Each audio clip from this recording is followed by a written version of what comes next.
Welcome to Professional Favor, your leading source for professional wisdom and guidance. Today we will explore professional favor in its entirety. My name is Radi Garcia. Welcome on this audio adventure. Hello. Today I am here with Jerissa Garcia. How are you doing today? I'm doing good. Thank you, Radi. Pretty good. Good to hear. So I am here to do this reverse interview with you. First off, I'd like to ask you, why professional favor? How did you come up with the name?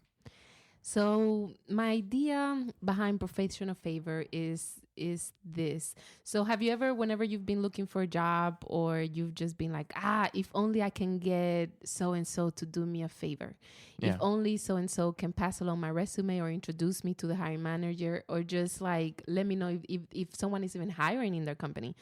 So this is my way to do the listeners a favor. I want to do you a favor. And then the other thing is that professional favor is how can I reproduce some of the favor that I've kind of experienced in my own professional life and reproduce that for other people. And the key words here are faith and favor, because I believe that we need to really be representatives of our faith in our professional setting. And then also, how can the favor of God, all of his goodness and his grace, show up in our professional life? Definitely. So, I ask you, who would you like to reach? Who do you believe you can help? So I think my ideal listener, if you're out there, please tune in. But I'm thinking about, first off, the students. The students, to me, I can consider them kind of like the newborn professional, right? The baby professionals. But I feel like if we can set up a student on the verge of graduation, or even like a year or two away, if we can set them up on how to do an effective job search and how they can best prepare a compelling story so that they can market it to potential employers, then I believe that I would have done a big favor. And that's kind of one of my targets. But then also there's the recent graduate, right? The recent graduate goes through the challenge of, how do I get my foot in the door?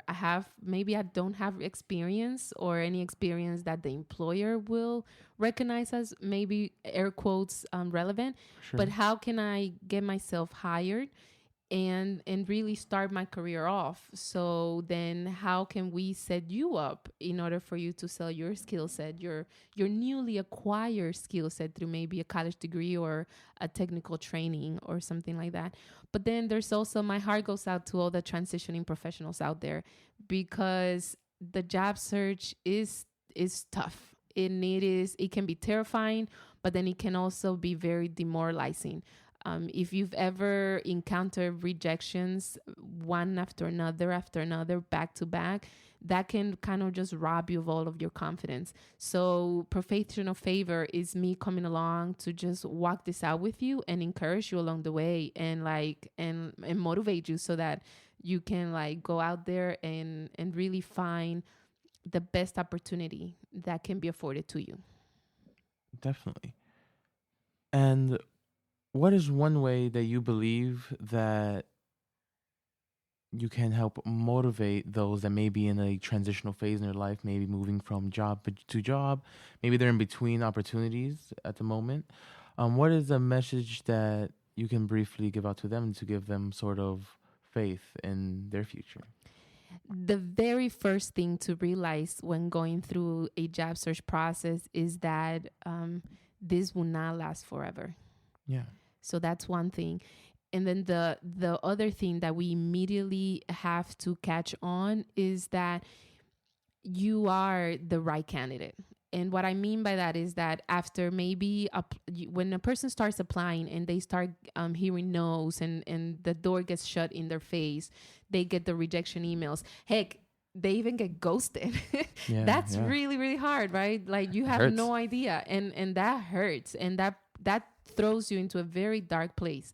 And so to come along and then just really kind of let you see that you have everything you need in order for you to get a good position or to get a great opportunity for you. I feel like that's really the favor, right? That I want to do, because, for example, people graduate with X degree and then they go out and try and find a job. They don't find it. So what do they have to do? They have to look for a job in a Y market, right? So here you are X, but then you have to go and look into the space of Y. And so that can be really, really difficult. How do you maybe, make that jump? And a lot of times people feel like they're really selling themselves short, or they have to settle for something less, maybe when they can do more. And so the combination of those things can really put someone in a very, very dark place. I'm talking about like depression.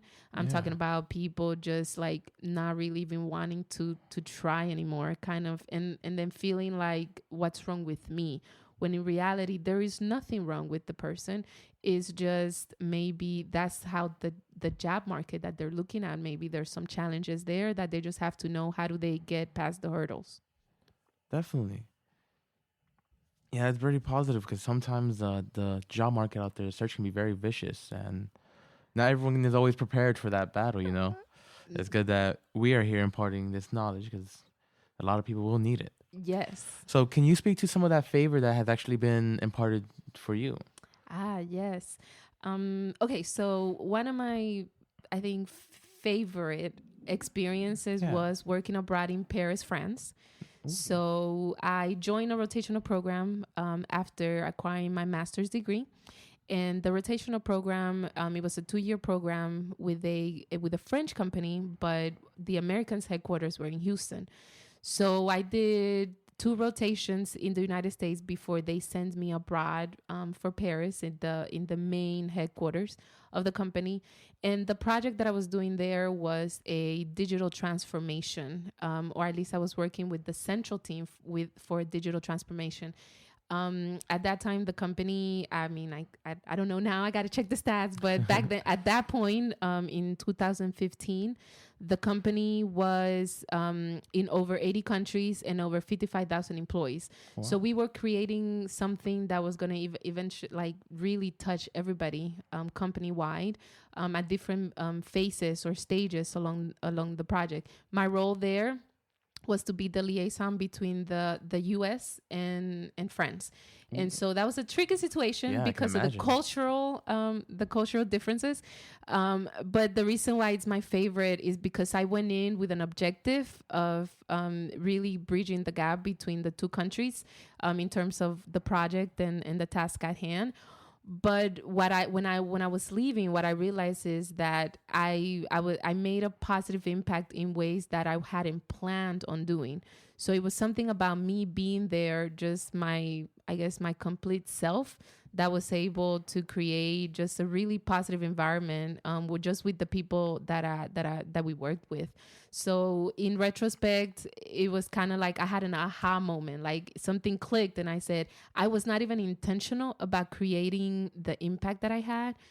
But I can only imagine when I am intentional about doing some of the things that I did, how much more impact that can create. Definitely, and especially in these different companies, when you are given these opportunities, such as you did, it's important to become an asset, to show those skills, and especially when those surprises that you're not necessarily expecting come your way. Like you said, you weren't expecting such benefits. You were actually able to stride and move in such a way that was able to benefit you. Yeah, especially like one of the main surprises was that shortly after I arrived on my assignment there, my immediate supervisor, the person that actually kind of brought me there, or at least was one of the main causes for it, he actually changed jobs. He left the company. Oh, he was leaving the company. So here I was coming, and he kind of had been he had been instrumental in setting up the whole thing. And then he kind of had his foot out the door. And so that just meant that in the interim, I was really stretching those professional muscles. Yes. Right? Yeah. There was some very heavy stretching going on at that point. And so I mean, just having gone through that experience, it was really rewarding for myself to have gone Yeah, through it. definitely. And so you did mention that you were actually working in Paris. Um, Speak to more of that. How has in this world of globalization, every day we are working with people in multiple countries, different origins, backgrounds. How can you say that what is one of the lessons you have learned, your biggest aid in doing so and traveling the world, learning all the different places and their cultures? That's a good question. So right before I head over to Paris, I we were kind of I was in a group, a very small group in within our company, kind of practicing my French. So I was kind of tweaking my French because it had been a few years since I was kind of fluent in it, and so in preparation for it, we had a teacher, and she was very, like, she was amazing, and she was very wise, because the wisest thing she said to me was that a lot of times people, between the US and France, there's always this misconception of one side is more friendly than the other, when in reality, the way she set me up to go over there, she said, now when you go, just look at it as it's just different. It's not good, it's not bad, it's just different. Yeah. And I feel like that is so important for us to realize, because we are working with people that come from a very different background. We're working with people that come from very different circumstances, very different cultures, and so their customs can be different. The way you greet someone in different countries is completely different. There's certain gestures that if you do it in certain countries, it's offensive, right? So Yeah. that can cause from some very negative interactions. And so just having that understanding of, I'm approaching someone that is different from me, and not putting a judgment on just because it's different, maybe it's bad. No, it's just different. So for us to recognize those differences, that just sets us up the right way. And I feel like heading into that assignment, that was like the absolute best advice I could have ever gotten. How would you say your travels has aided your professionalism? Ooh. So I've been a lot of different places Yeah, yeah, and still a lot of more places that I want to go to. for sure. Hopefully, But I would say that after experiencing so many cultures, for example, I've worked in Mexico also before. I'm from the Dominican Republic, so my whole life is Dominican. yeah, But here I am, a little Dominican, in going into all these different places. But I think that something that I've learned is that the more you're exposed to different cultures, the more open-minded you are. And I feel like that is very important, because when you keep yourself with people that are just like you, and if there's no one is different from your immediate surrounding, then you turn to create this idea, or you just have this closed off world that anybody that doesn't fit my normal, it's terrible, it's yeah. terrifying, it's bad, or I gotta distance myself from it. When in reality, the more you're exposed, the more welcoming you become. And I feel like that in itself just helps you build deeper relationships.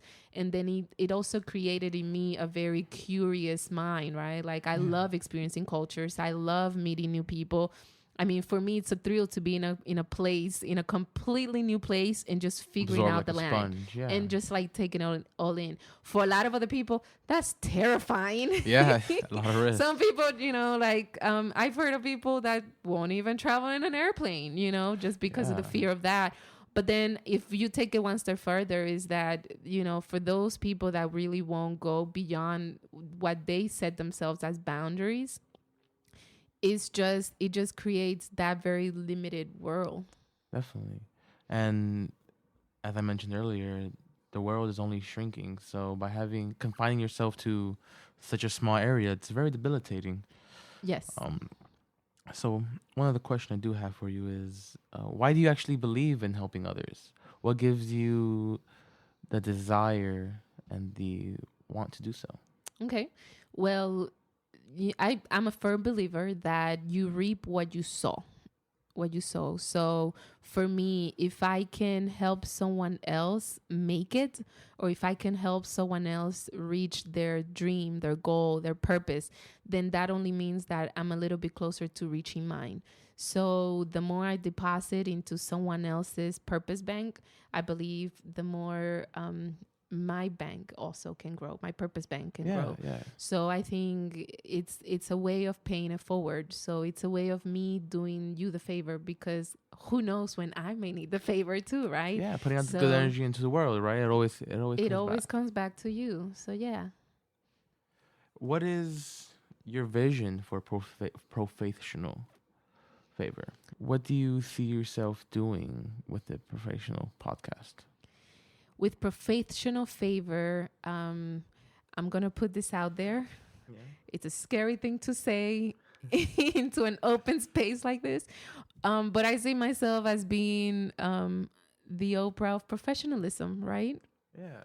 Yeah. Helping people So with their needs. exactly. And then the other person that I've referenced is maybe Joyce Meyer, in the way that she teaches. Because then, in the way that I've kind of put the two together, I've said, well, then I will be the Joypra of professionalism. That's funny. So I've said it. It is out there. So we'll see. We'll see how this thing grows. So, can you think back to some of your past experiences? Who are some of your favorite, most memorable cases that you've helped in their professionalism? Ah, yes.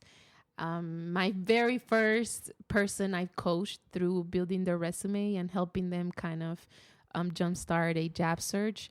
This person, a young lady, um, beautiful as can be, just a lovely person. Really, I mean, she was just a good friend. And so but she graduated with a degree in theater. So, her I guess her pedigree was in acting, right? So in that sort of space. And so here she was working for in a mall, in a commercial setting. And so for her, it was very, I want to say very, it was a hard place to be in. Number one, she hated the idea and the notion of selling.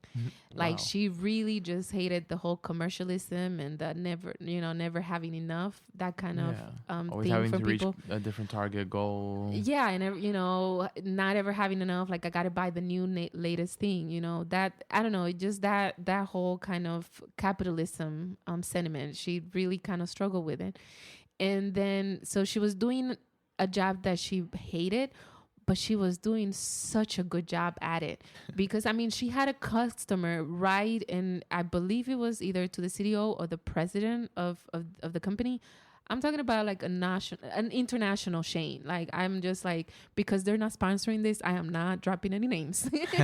Smart. But Get that back. but I mean, but a customer writes a letter about this person, just going on and raving about how my friend was able to help this person get into like the best pair of jeans, and how it was just like she created such a positive environment for this person that ultimately made the customer feel good about herself.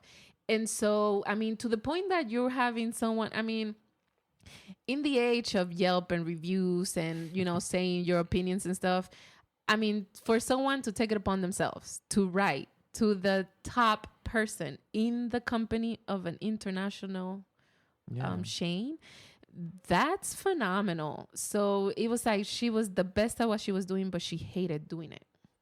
And so my challenge was working with her. It was, how can I get her to tell her story in a way that it can translate into what her ultimate goal was, or what her ultimate dream was, right? Finding her dream job, whatever version of that was at that time. Yeah. And so she would constantly tell me, when we would sit down and I would ask her about, well, tell me about, your experience. Tell me about maybe your first job. Tell me about your second job. And now tell me about this job. And whenever she was telling me about it, and then I would rephrase it back to her and I would write it in kind of special terms for her resume, I would say, okay, I would pitch it to her like, okay, well, based on what you told me, this is what you accomplished. And then she would look back at me and she'd be like, but we're lying. And I'm like, no, we're not. It's resume jargon. You literally just told me that you did this. All I'm telling you is how to present it in a way that is going to resonate with the reader. Okay. Right?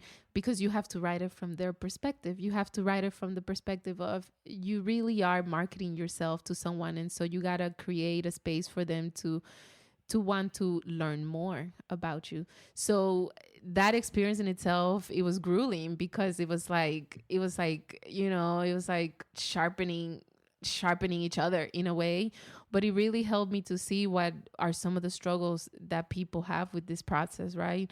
That's one of them. People assume that when they're going to sit down and write a resume, then everything that is on paper is a lie, when in reality, it shouldn't be. It cannot be. Like, that's the absolute worst thing you could do.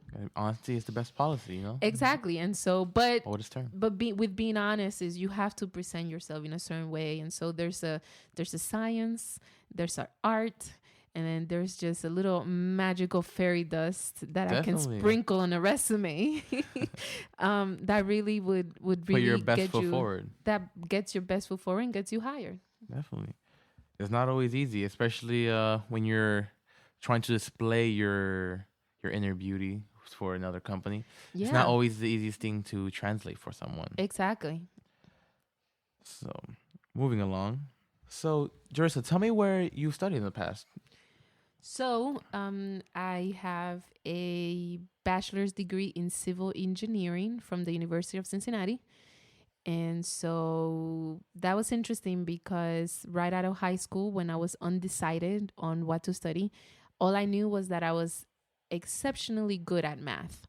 And so for that reason, I knew I narrowed it down to engineering, just because that was the one thing I can think of that can secure a really good future for myself. It was tangible. I would have loved to be an artist. I looked into it. But at the time, I didn't have a portfolio. I didn't have the time to make one. So I needed to go with something that I felt that would land me well after I graduated. Yeah. Because I used to think that with art, it was like there was a lot of luck involved. I had to be in the right place at the right time with the right people. You needed a lot of favors. Yes, you're catching on. But you know what? As I've matured and as I've walked this thing out, that's in everything, right? So yeah. I really could have been an artist, and maybe I'll go for it one day eventually. But anyways, let's not digress.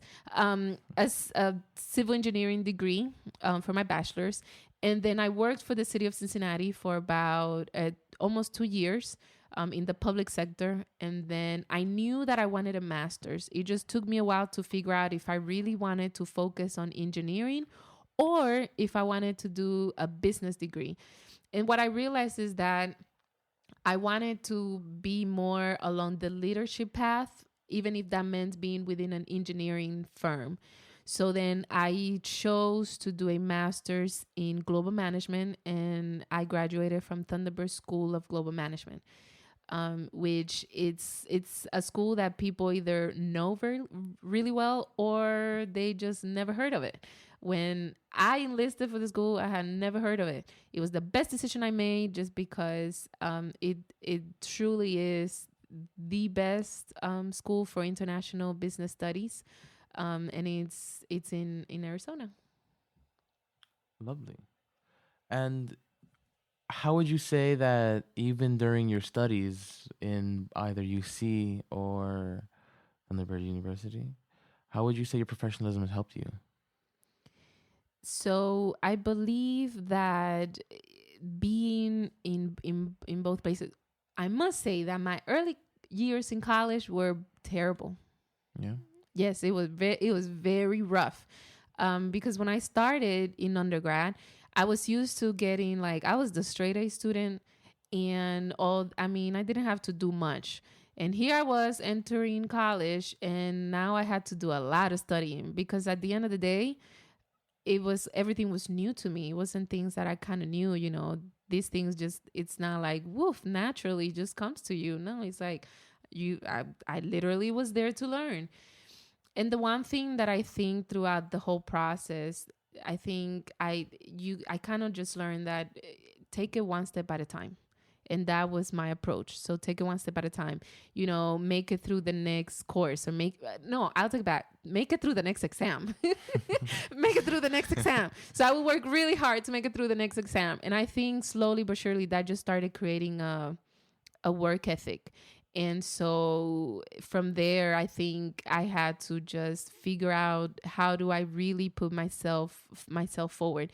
And I have to tell you that it was my very last year, our senior project, our design project for engineering college, that we had to make like this final presentation of a local airport that we had to pitch a redesign for it. Mm-hmm. And then I remember that our group was, I think it was like 10 people, but only a select number of us were going to speak. And I was one of the speakers, just because I was a female in a male dominated field. Yeah. So I was literally when I graduated in engineering, one of 5 girls just in our little civil engineering like group, right? In our little civil engineering cohort.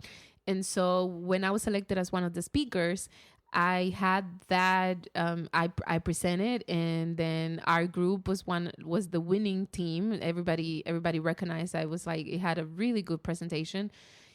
And then at that moment, one of the things that I realized, it was like I commanded kind of the room. And so I had people come up to me like, wow, you did really well. That was beautiful. And I think because I realized at that moment that the one thing that I do very well, I could engage almost it was an engineering presentation. Come on. Yeah. But I could engage almost like at a very personal level and at a very almost emotional level. I can speak to that, right? I can tie it back to kind of like a very personal level. And I think that resonated with people. And so I remember leaving the presentation, and I was like I was like in awe, and I was overwhelmed, and I was like, oh my gosh, I made it. Like I made it. I made it. And I was just thinking like, wow, thank you, God. Like how did this happen? And even when there's times now, and I have to say, and this is like a little secret of mine, that day after that presentation, I literally had to stop on the side of the road, and I was like crying, just because I was like, oh my gosh, like I just did that. Like I couldn't believe it, right? And so there's times now where I think back and I'm like, God, like how is it that I have so much grace when it comes to job or professional things? Or I mean, people tell me things all the time, and how does that happen? And the one thing, he always takes me back to that very little moment. And the one thing that I'm always reminded of, it's just being grateful for the grace, being grateful for having grace. It's one thing to have grace, is another thing to be thankful for it. And I feel like in that little, very vulnerable moments by myself on the side of a road, it just really, really just set the stage, where it was like, okay, then that's me in the raw. That was me in the raw, so to speak, right? So no pretense, no trying to like impress anybody or anything like that. And I think approaching my work kind of with the work ethic and with that much grace, I feel like that's what's set up a lot of things for me along the way. I think it's important for us to note that the thing about professionalism is that it's necessary for our future. Do you believe that there is someone who cannot benefit from professionalism? Ooh. No, I don't. Because you don't have to have graduated from a university to be a professional. Profession is what you do, is what you practice. And I was actually thinking about this, and this will show up somewhere along, a little later, but just a sneak peek of maybe where one of the episodes where we're headed, is that even Jesus had a profession. For sure. Jesus was a carpenter. Yeah. That was his profession. Building the boat. Jesus was Jesus had a profession. And so if Jesus had a profession, like who are we? Who are we not to have one, right? But the thing is that, think about this though. Jesus was skilled in the very thing that he was crucified on. Right? He was skilled in woodwork, and we've it's been said that in a lot of in masonry and other things, he was a builder, right? Like he was a builder, and you know, carpenter, builder. Maybe carpenter it's what has been adopted on this side of the world, but when you really go and transcend and you really think about it from the context of his culture at the time, a builder. And so that was his profession. And for him to have been crucified on a wooden beam, I mean, talk about just like the object of his crucifixion, he was skilled at. Yeah. And if he had a profession, trust me, we all qualify. Oh, for sure. We're never too old to learn. Yeah. Well, I'd like to thank you for having me here today. Thank you for answering all my splendid questions. This has been ProFAITHsional Favor here with Jerissa Garcia and me, Ratty. Thank you for joining us on this audio adventure.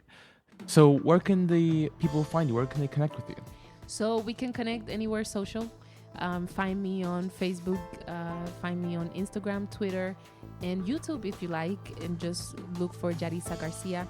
But a very special place you'll find me is JarissaGarcia.com. That is where I blog, and a lot more professional thoughts will be on there. One-stop shop for everything can be found there. So make sure you visit. Look for updates soon.